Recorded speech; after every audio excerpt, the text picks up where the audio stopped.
Thank you for coming tonight, and we welcome Chad Bishop as our speaker today. I realize Deanne's gone, so. Oh, is this the QR? The irony here is not lost on me. Brought us chocolate. Chocolate. My name is Chad Bishop. I live at 7405 South Valencia Drive here in Sioux Falls. I'm representing myself. As the largest school district in the state with over 1,800 teachers and 24,000 students under your care, what you do here matters. At the last meeting of this body on December 6th of 2021, you approved the updates to the Continue to Learn plan. I would respectfully request that your document be updated to reflect the approval of 5 to 11-year-olds, or for vaccination of 5 to 11-year-olds is only authorized under the emergency use authorization. In addition, in my August 24th statement to this body, I requested that anywhere the status of voluntarily vaccinated were given specific or preferential treatment, that you update the document to reflect the COVID-19 recovered be included in this statement. I am saddened to see this has not yet been done. I would ask why. I realize that you can't respond right now, but I do have some questions. How many cases of reinfection have been documented in the district? The Argus Leader reports on October 17th that better than 99% of all South Dakotans who have either been vaccinated or recovered from COVID-19 have not tested positive or tested positive again. The number for the COVID-19 recovered given was closer to 0.6%.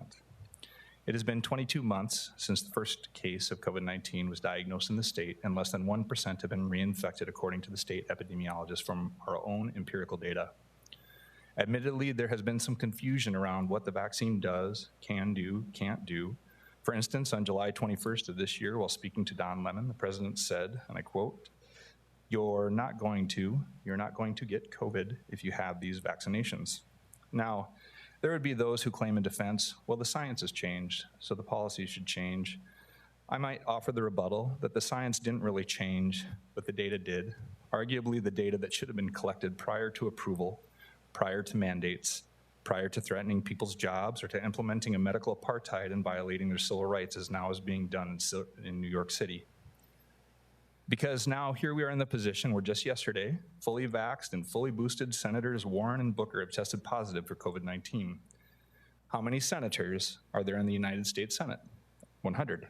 That's a 2% breakthrough rate, undeniable and front and center. Again, the South Dakota Department of Health has reported less than a 1% reinfection rate for the COVID-19 recovered.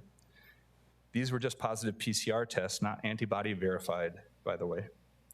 Again, please inform me why you're treating voluntarily vaccinated person or child differently from the COVID-19 recovered. Now, I pray the vaccine is effective in preventing their severe illness. That seems to be its only purpose at this point. But are we now at a point where we can be honest about the necessity of requiring vaccination for those who have already recovered from the disease? The purported impetus for the mandates, for firings, for violation of civil rights, and the implementation of medical apartheid is to prevent the spread to the vulnerable who might succumb. Could fully vaccinated Senators Booker and Warren spread the virus once infected? For myself, I have to simplify things in order to understand them. It is my understanding that the vaccines on offer generate S-type antibodies, represented by this Dove chocolate. Comparatively, it is my understanding infection-induced immunity generates not only S-type, but also N-type. In addition, there are 24 other antibodies generated from infection. Lastly, there's the IgA antibodies generated from the mucosal layer of the lungs and the respiratory system. Now, the experts tell us that the boosters are required because we need higher blood serum levels of that single vaccine-induced IgG antibody to ward off the severe effects of COVID-19.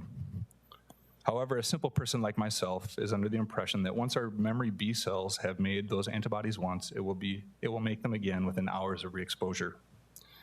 Of course, I have no expertise in this domain. I welcome corrections offered in good faith.